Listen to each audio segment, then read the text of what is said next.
The war in the Ukraine has revealed that Russia is ruthless in its tactics, that it is willing to kill non-combatants, and it has also demonstrated that despite a coalescing of NATO nations, Ukraine is on its own. As retired U.S. Navy Admiral John Stufflebeam points out, Putin calculated the world's political and economic powers have fractured. He noted they did nothing after he annexed Crimea and devastated Aleppo. So he feels, who's going to stop me? Who would dare? And that is at the core of his thuggish mindset. Putin has been unabashed in his openness about taking Ukraine under the direct influence of Moscow. He's worked to align Iran, China, North Korea, and he's also deepening his relationship with Indian Prime Minister Modi. John Stufflebeam says Putin has a much larger strategy than the Ukraine and the countries of the former Soviet bloc. Stufflebeam believes Putin wants to break up the global power grip of the U.S. and believes a multi-front assault in Europe, the Pacific, and Middle East will overwhelm U.S. and allied resources. According to Stufflebeam, Putin has shown he is willing to twitch his finger on nuclear weapons, and he's preparing or he has already launched cyber attacks that will grow in magnitude. Will those cyber attacks be a Pearl Harbor moment that launches a larger global conflict? I invited retired Vice Admiral of the U.S. Navy, John Stufflebeam, to join me for a conversation that matters about the implications of allowing Russia to go unopposed in Ukraine. John, welcome. Thank you, Stu. It's terrific to be here with you. Unfortunately, these are very troubling times as we have watched as Vladimir Putin has extended his belief that he can do anything that he wants unopposed. How dangerous is he? I don't think we can underestimate the danger that he represents. He is more than an autocrat. He is a fascist in the strictest sense of the word. And in fact, if you take a look at what he has been doing, going all the way back to when he was a junior KGB agent in East Germany when the Berlin Wall fell, he has been cultivating a group of followers, let's say, who align with his view that Russia, were done wrong and it's time to correct history. I have seen for many years what the effect has been since Putin has come to power in 2000. And quite frankly, he's making good on every promise that he has delivered going all the way back to 2007 when he said it publicly in front of Barack Obama, who didn't challenge him on it. I believe that he believes that there's a new world order that needs to be installed, and it is to take down the West. How did we miss this? Did we just believe that it wasn't possible? Because, as you say, he's been pretty upfront about what it is that he's wanted to do. And yet there has been this cavalier or nonchalant response from Western governments. I would call it a general passivity. Passive governments do not want to go to war. They certainly don't want to escalate warfare that would then go nuclear or chemical or biological. And yet somebody like Putin doesn't fear those things. In fact, for him, they are just tools. He believes that in a nuclear exchange, Russia can win, or at least survive and be the lone standing survivor, if you will. So his saber rattling with this is actually pretty consistent with where he has come from in the past. But I observe that I'll say liberal passive governments, including our own administration here in the USA, has a strategy of hope, that they hope that if they don't antagonize him, that it won't escalate things to other than just rhetoric.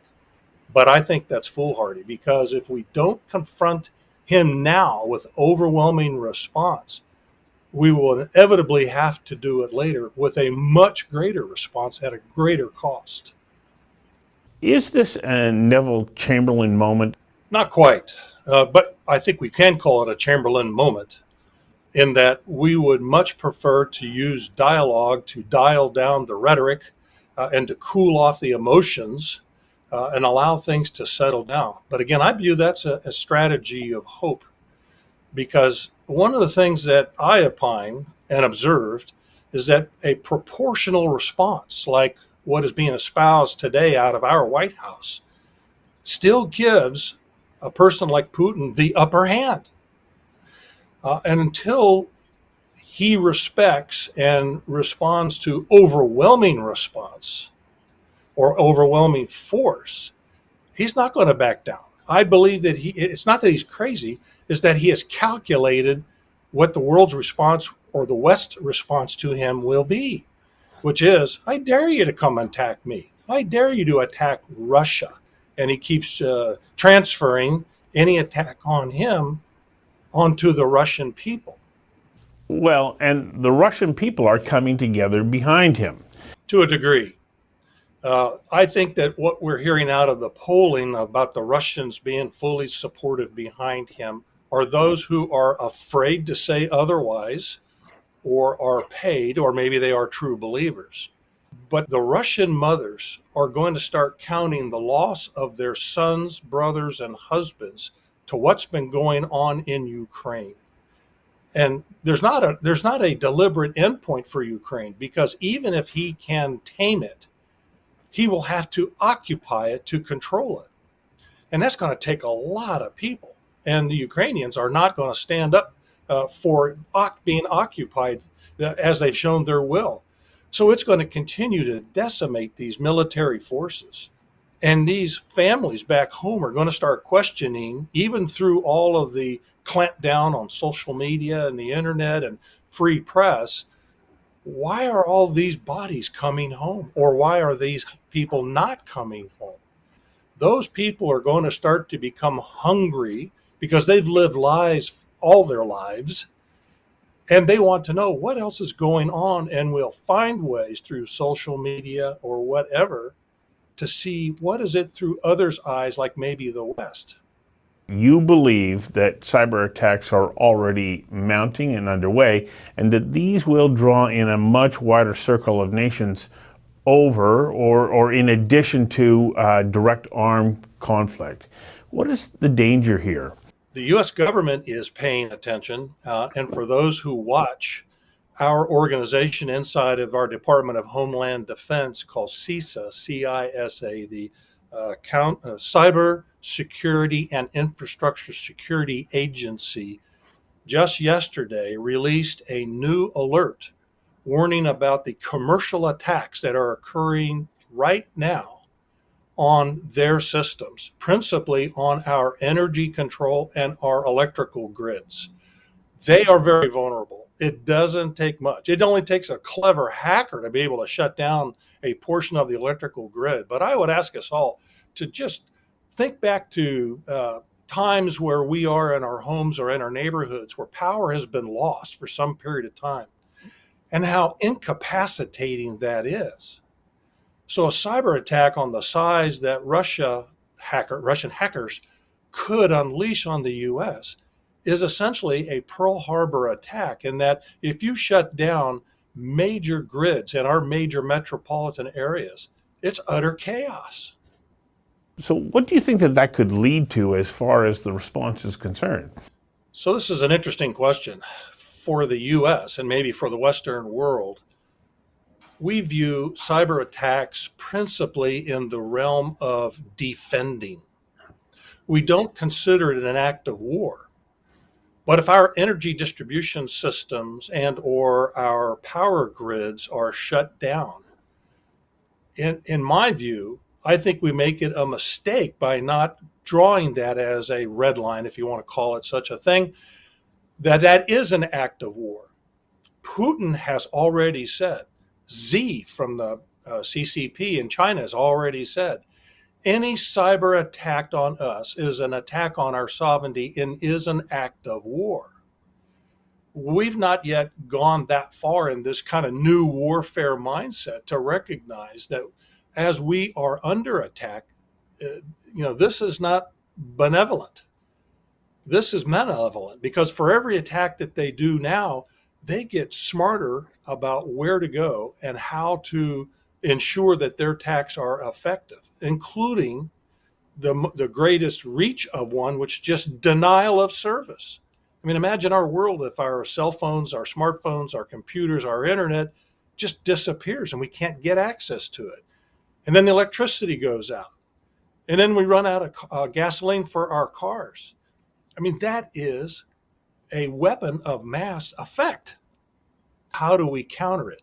Where do we go to create a proportional response if we want to go that way, which I think is misplaced. I think that what we should be thinking about is an overwhelming response. So I'll give you one really dramatic example of why and where I think that could come to port. If you examine China's or Russia's or Iran's or maybe North Korea's nuclear command and control capability, you really want to figure out how do they get those orders to those weapons to start launching and going to where they're designated to go. If you can get inside of that cyber loop and prevent it, that would be a very strong lever to counter proliferation. But we can't say if we're doing that or not doing that. We know that they are trying to do that to exploit and examine our nuclear command and control. So we have to protect it. And I have some confidence that we are. But sooner or later, all of that cyber effect is going to create such a mass effect that it will logically revert to a kinetic threat. The other element in my introduction from notes that you had sent to me was that you believe that Putin would like to see a loosening or destruction of the U.S. power grip around the world, and that he believes that a multi-pronged series of confrontations will be too much for American and allied forces. Tell me a bit more about how you came to that conclusion. There's two parts to that. There's one in understanding Putin as a younger officer, and then there's a part of that that refers to what we're doing today or what we have done today. Going back to the Obama administration here in the USA, President Obama changed our national security strategy, which then changed our military strategy, such that we no longer have to prepare for a two-front war or a two-theater major operations.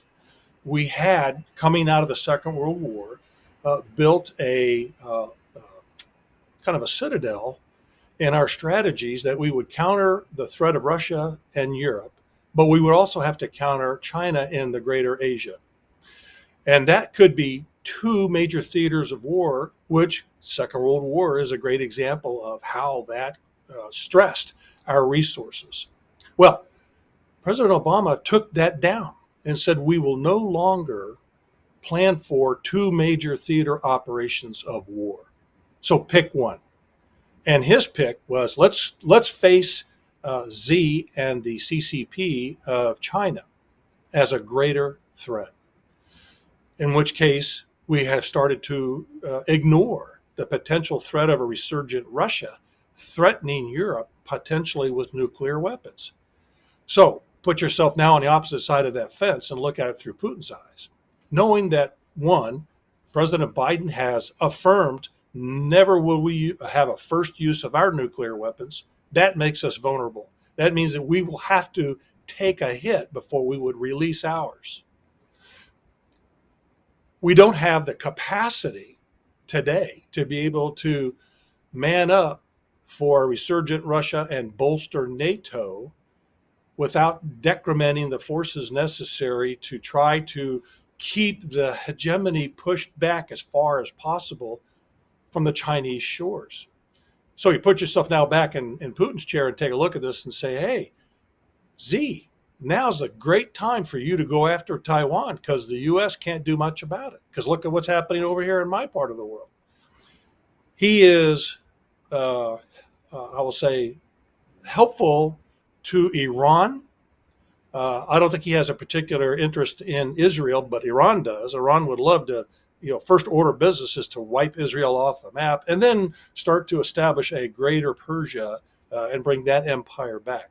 And then we got the little wild crazy man in North Korea who just wants everybody to pay attention to him. And with a nuclear weapon capability, we have to. because we don't trust him or know enough of him to think he may not preemptively unleash on Hawaii or the Western United States. So we really don't have the capability to deal with what we dealt with in the Second World War. And we have essentially, I won't say dismantled, but we have decremented our defense establishment to the point we can't be two places at once. And so it's kids' soccer for us. If we have to go to Europe, Poland, and back up NATO against a resurgent and aggressive Russia, then that's where we go. But then what do we have left to go out into the Pacific? It may not be enough. Now, the other part I wanted to go back to is to take a look at Putin from the younger man.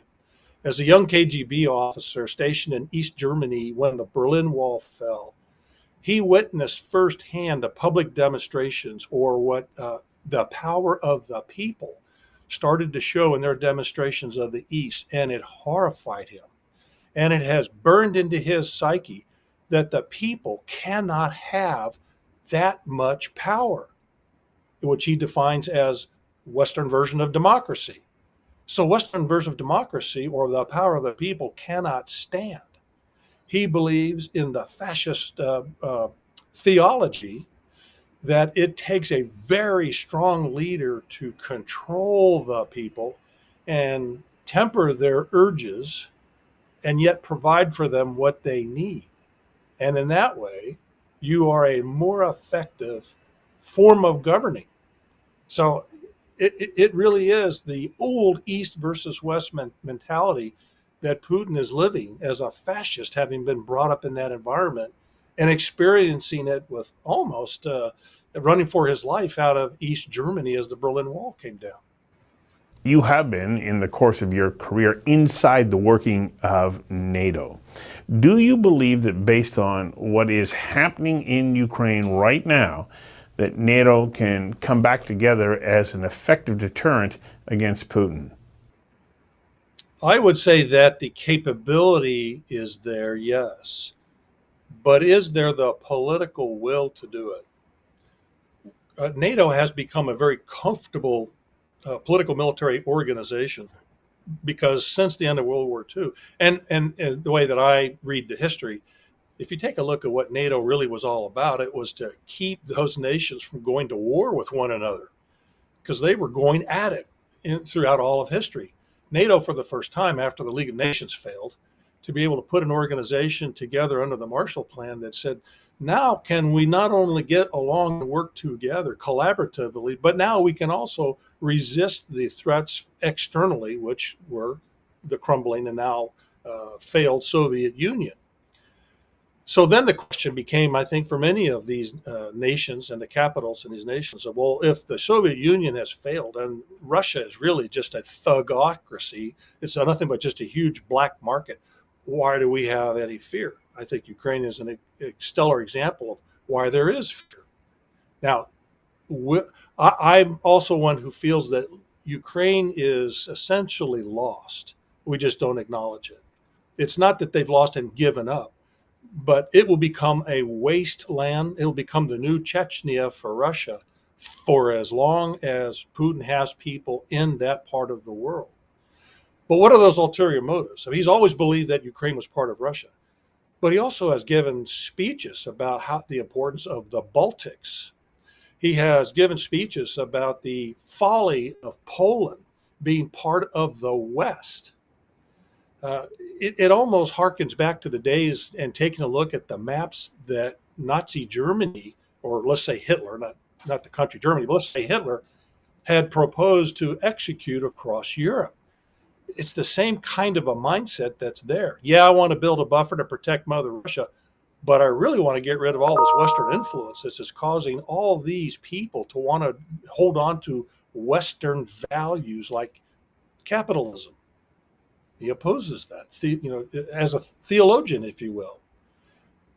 And so I think that if Poland is attacked, or if one of the Baltic states is attacked, especially Finland and or Sweden, as they are now running for the entrance to NATO, that if Putin attacks them, one, it exposes his hand on his broader reaches and what his intent really is for Europe. And I think that may coalesce. the nation capitals of NATO. There's a caveat, and the caveat is energy. Energy production, energy sales is the source of Putin's financial or economic power, which he himself controls. I mean, he could fund Russia by himself, given how bad their economy is otherwise. He just had all that money distributed through his oligarchs and hidden in many places. So he doesn't have easy or direct access to it. But he controls the spigot to Germany and to France. I mean, we're watching now what's going on in France with the election coming up that could very well fall towards a pro-Putin posture, and principally because of energy. Germany is kind of all about doing the right thing up until they are forced to look at themselves in the mirror and recognize what happens if that gas gets shut off coming from Ukraine, controlled by the Russians. And that could very well be part of Putin's calculus for why he's going to where he's going, so that he has the control of that spigot and can hold those countries at risk, which then also puts NATO at risk if Article 5 were ever to have to be invoked, i.e., if you attack one of us, you have attacked all of us. So at the end of it all, I've gone kind of circular around this. It's a very difficult question for NATO. The good news is they're standing up to it for now. But what I notice is they're standing up with a long stick, sticking it out there to keep themselves from getting too close to Russia or to Putin to cause that nuclear trigger to maybe get released on small battlefield weapons, which Putin, he sees that as a great resource for him. Everybody else is just scared to death of it, given the experience of what happened in Japan those many years ago. So I think that it's a heck of a test for NATO. But from my experience within NATO, if you think of NATO as a huge monolithic organization, that would be a mistake. It's fractured already. And we saw it in many years of those nations who signed up for it, wanting to get the protection of it, but not willing to pay their price to join. So the question becomes is USA NATO and vice versa? And if you can somehow kowtow one of them, does the other one still stand up? These are unsettling times, very unsettling times. John, thank you for your insights today. You're most welcome. It's nice to chat with you.